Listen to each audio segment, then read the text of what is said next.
Hi, Future Ben here. I want to take a few seconds to describe the upcoming video. In it, I interview a fellow Authortuber, Lauren Adele, about her writing process and why she started writing in the first place. Unfortunately, the audio has some severe issues, namely echoes, and I will do what I can to clean this up as much as possible in post, but I do understand if the audio quality is a bit too much for distraction. And if that's the case, I will see you next Monday for my regularly scheduled videos where I pick it up and describe what to do with a completed first draft. Without any further interruptions, here is my interview with Authortuber Lauren Adele. Hello, hello. I am Ben Pick, and thank you for joining us in Running to Write, where I and Lauren will give questionable writing advice through running metaphors. And I hope I didn't screw that up live. I am joined today by Lauren, who's a fellow Authortuber and author of Hunted, as you can see on the screen. It's a wonderful set of poetry, and she was gracious enough to join me today, as I will be joining her channel and whenever she posts it, but it's also happening right now, so you are joining us for a fun, interesting episode. We have 10 questions for each other, and let's take it away.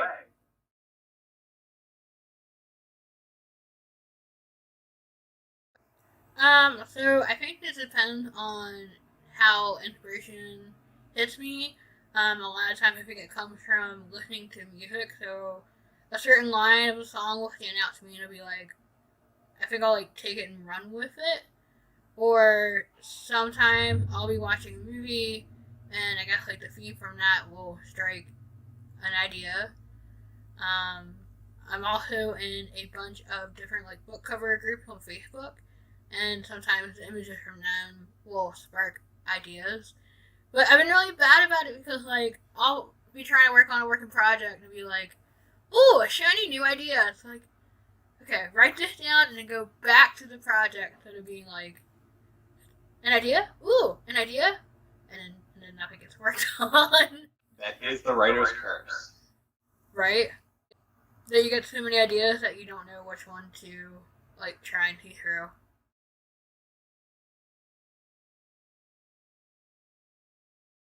It really depends on what kind of thing I'm trying to work on. I think when I'm trying to work on like stories, I like listening to playlists I made of different songs like from movie soundtracks and musical show tunes. But I think when I'm trying to work on poetry, um it's a bunch of different genres: pop, punk rock, rock. It's crazy. Like I have like 100 different millions of songs on my phone, and I think that's good because then like it all depends on my mood and like what I'm trying to work on. That's fair. That's fair. I've gotten judged for like, well, you say that you like all kinds of music, but it's just something about country that I don't like. I don't know why. Fair enough. Everybody's got their own taste.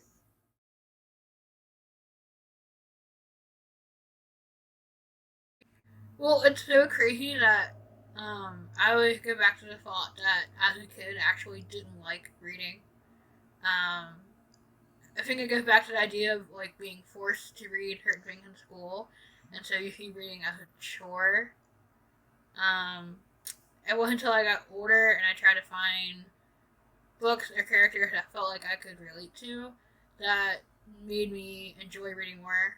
I think one of the first books that kind of um, helped me relate to a character and help grasp my interest was The Outsiders. And then from there, I kind of wrote little ideas here and there, but I didn't actually get serious in writing until college, and I was taking creative writing classes. And my teacher was like, "Well, you're really, really good at writing and telling unique stories," and that's it's just weird how like a lot of people were like, "Yes, I knew at a very young age I wanted to be a writer," and like thought that out, and it was like, I guess just like a skill that I didn't know I had until it was like pointed out to me. Fair enough. Yeah, the right teacher can really inspire both you and any fellow student. Yeah. That's cool. Did they sort of take you under their wing, or did they just say, hey, you're really skilled here. Maybe you should try writing more and more and more. Yeah, it was kind of a little bit of that. It was like you were like they saw a talent in me and suggested taking other writing classes, and I think that kind of also helped make me see that I was really good at it. I think outside of like traditional novel writing and poetry, I think the other form of writing that I need to get back to is playwriting. It's like a whole entirely different style of writing, and I think that's why I haven't done a whole lot of it. But it's definitely a good challenge for any writer because it's a different style of writing. I gotcha. Yeah, I mean, I can see a huge difference between playwriting and poetry and, going back and forth. But are you able to get local theater groups to perform your works? I mean, you just mentioned that you were doing scripts, so that's leading me down a whole other path. No, I think I've only written like one or two actual scripts, but I've never actually sent them out to people. Okay, that's fair.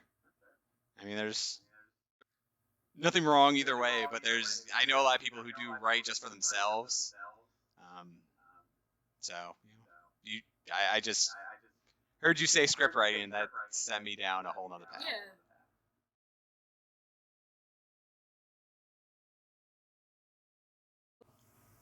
So actually, I have two different books, and that's why I was teasing you earlier. Hmm? So I have a book of poems in a collection, and it's called Ignited Melodies. And Hunted is book one of the Hunted series. It's a paranormal thriller slash romance, and it follows the idea of you know a group of humans and paranormal creatures that try to protect humanity, and the main character realizes that her past connects her to the very creatures that she is hunting, and it kind of like dives into the idea of like um, that humans can also be like monsters in their own way, and trying to judge someone based on the actions that they like take in life instead of where they come from in their circumstances. So what was the inspiration for that? I mean, that is pretty deep in terms of emotional investment in those characters and where the dark places you can take that story. So I guess growing up being a fan of Buffy the Vampire Slayer and Dracula and other stories like that, and seeing how I guess the media has like oversaturated the idea of like covering vampires and paranormal creatures. So wanting to go, I guess not that down that same road, but trying to put a creative spin on something that is covered a lot. But yeah, it was actually interesting. I co-wrote the book with my sister Nicole, and originally, like, she kind of wrote out not necessarily like an outline, but like a skeleton of it, and she pulled me into it, and I was able to help her flesh out the story a lot more. Okay, that's really fun. So how was it collaborating? I've never worked that closely with anybody for written work. It's definitely interesting. I know that there's the idea that sometimes co-writing can be challenging because you both have the story idea in your head, and like you come up with the idea of the character and you want to go one way, and when you're trying to work with somebody else, you both have to compromise and come together to tell one story and playing off each other's strengths. So I feel like my strengths fly in descriptive writing, and hers is definitely in character development. So we were able to like bounce back and forth off of each other's strengths for the novel. and kind of like divide the character and who we wanted to write for, and just kind of like um, collectively wrote each scene, and then like the other person had feedback, taking that consideration. Okay, um, it's hard when people like give you critique, and you have to edit your story or totally rewrite it. But as long as there's like a reason that makes the story better, then it's not a bad thing. Yeah, that must have been incredible though, because it's like you have a built-in critique partner working alongside you the entire time. Yeah, but then there are also times where it's like you're like dead set on how you want to write a character or a scene, and the other person disagrees. So you kind of butt heads in that sense. Fair enough.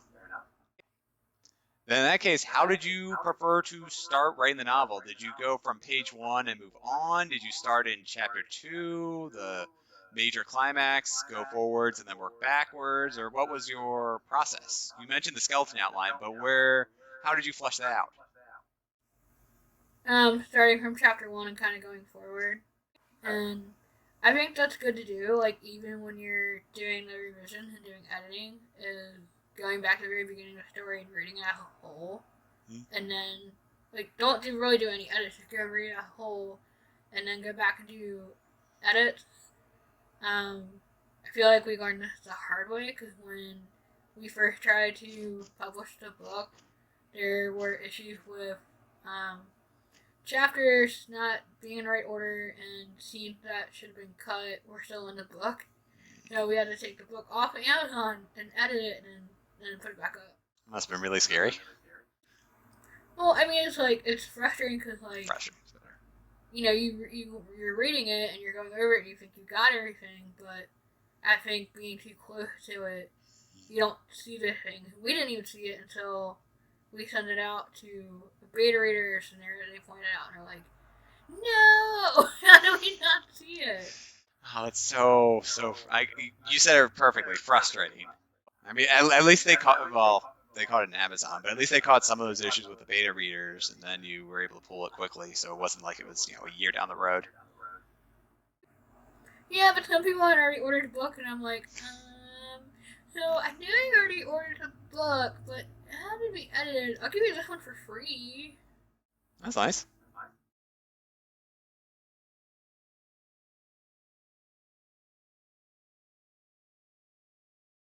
I would say that for writing a new story, that I am trying to implement some style of outlining. I don't like outlines, but I've gotten to a point where now it's like you're going through a story without an outline, and you get to like the middle or the end of the book, and you're like stuck. Like, I feel like having some sort of, even if not an outline, even just like notes of like where you want to take the story will be helpful, so that it doesn't devolve into like another story. I was working on, it's supposed to be like a contemporary novel, and I didn't have an outline, and all of a sudden it's like the word count was like 3 times more what I wanted, and the story was like a hot mess. Like, it didn't even feel like it had like much of a plot. It was just like a bunch of characters in a room. It was like, no, okay, I need to toys playing together. Yeah, like take a step back and like actually try and have some sort of structure to it. My sister makes fun of me. She's like, I have an outline for you. You didn't even follow it. I'm like, cause I feel like it's like I'm put in a box and I don't know what to write. Mm-hmm. And I just stare at the project and then nothing is done. All right. But I think it's good to have like a couple of projects that you're working on at one time. That way, if you get stuck on one, then you can kind of take a break, step back, and go to the other one, so that you're not just staring at the screen saying, "Come on, words, come to me." Yeah,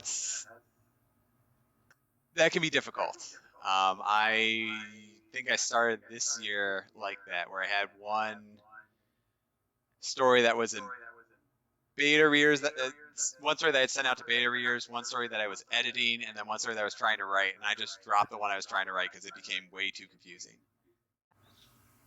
Wow. Do you feel like you're gonna pick it back up at some point? Oh yeah, definitely. Once I start once everything starts aligning, so you have once I finish that first novel, then I would start editing this. Then I would push the second one to the beta readers, and then I would feel free to write the third one. Wow, So. that's smarter than what I said. I kind of wait till book one is done and start like working on book 2. Mm-hmm. But for Hunted, we have like book 2 and 3 written, and right now I'm trying to go through and edit book 2. Like even like in the last 6 months, I noticed like, damn, my writing gotten a lot better. But then like you see what it was, and you're like cringing on the inside. Yeah, there is that. There's nothing you can do about that, though. I mean, no matter what, you're going to go. No matter what, that is a good sign that you've improved, because that means that you can look back at something you did before and just think, "Wow, I had no idea what I was doing, and this is how much I've grown since then." Yeah, especially like when I go back because before I lost a lot of my vision, I would write by hand. And so I do have a lot of notebooks, and I'm just like reading those things I wrote, and I'm like, I did not write this. This is terrible. Why?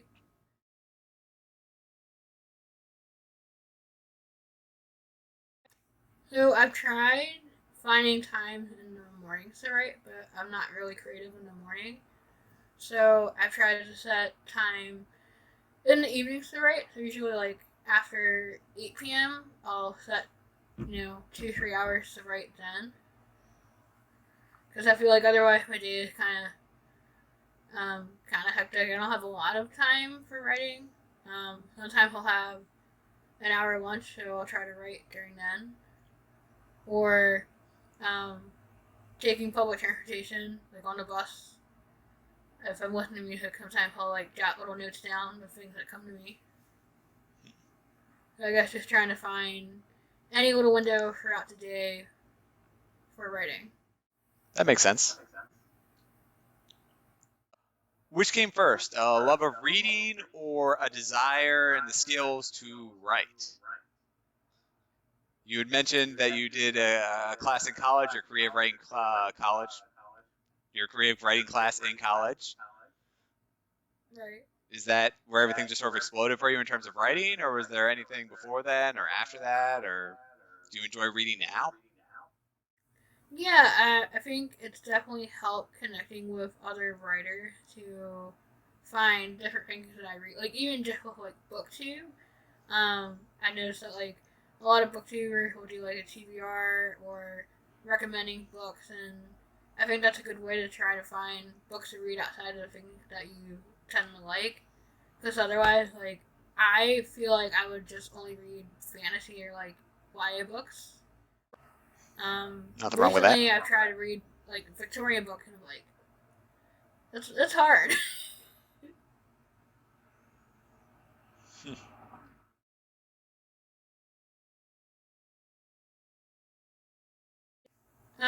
I just finished reading Enchant. It was a retelling of Beauty and the Beast by how do you hear her name? Demelza Carlson. Recommended? Is it good or? I mean, I would give it a try. I liked the first half of the book because, like I said, they made Belle an enchantress, so the idea of giving the heroine magic in a sense, which is cool. Their magic system was the idea of magic being passed down from one generation to the next. But then, like, I feel like halfway through the book, it kind of just followed the same trope as the original Disney story, and I just didn't like it from then. Fair enough. How has the writing world shifted since you first started writing? I know there's countless pieces of videos on Authortube with new advice every day, but what is something that you would recommend that you wouldn't have recommended when you were in that creative writing class? I would definitely say one thing is research, like going through YouTube and finding the Authortube newbie tag, because that's a good way to connect with new people that are new to YouTube or new to writing. And I feel like that's an easy video for anybody that's new to record, because it's, I mean, the video is basically like written out for you. You just have to answer questions. That's why I like tag videos when like I can't think of something to record, or I'm just like short on time to actually do an actual video. And also, I think a lot of people gravitate towards that one video or that one tag because we all started from somewhere, and it's a good way to see like other writers, what their writing is, and like how they're starting out on their journey. Because I know for me, like when I first started YouTube, I didn't really know a whole lot of other authors on YouTube until I joined the community. What advice would you give to somebody who's just starting off, aside from watching the Authortube newbie tag? Possibly somebody who might be starting writing who has imposter syndrome. They have this really strong desire to want to tell a story, but they don't necessarily know the best way to do it or have the confidence in their own abilities. Yeah, I mean, I feel like this is something that I still struggle with myself. Um, I mean, they recommend that you try to write at least for like 5 minutes a day, because when you go without writing a day or a week, I feel like when you do go back into it, it's I personally feel like I missed it. Like what was preventing me from writing? And again, like imposter syndrome is a big thing. Like you get in your own head. So I would say write for you, like write what makes you happy, but at the same time, don't be afraid to attend either like classes or look for videos on YouTube to help improve your craft.